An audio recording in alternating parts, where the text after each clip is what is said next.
Welcome to the Learning Pines YouTube. We hope this video helps. You begin by establishing a reliable baseline so you know what to improve. Run 3 upload tests at different times and note average latency and throughput. This tells you whether the issue is network or device specific. Next, switch to wired Ethernet or a direct USB-C adapter because Wi-Fi adds variable latency. Finally, stop or pause heavy background uploads, cloud sync, backups, or torrents so you isolate the connection.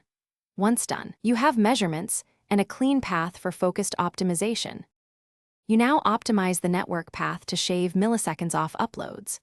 Update modem, router, and NIC drivers plus OS patches because old firmware can add queuing delays. Then configure quality of service.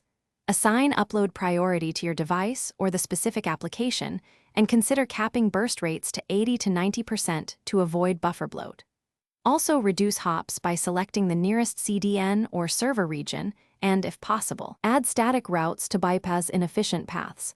Make sure to test. You finish with final protocol and troubleshooting steps to lock in improvements. Adjust MTU in small increments and test because optimal packet sizes reduce fragmentation. Enable TCP fast open or use quick when supported to cut handshake delays.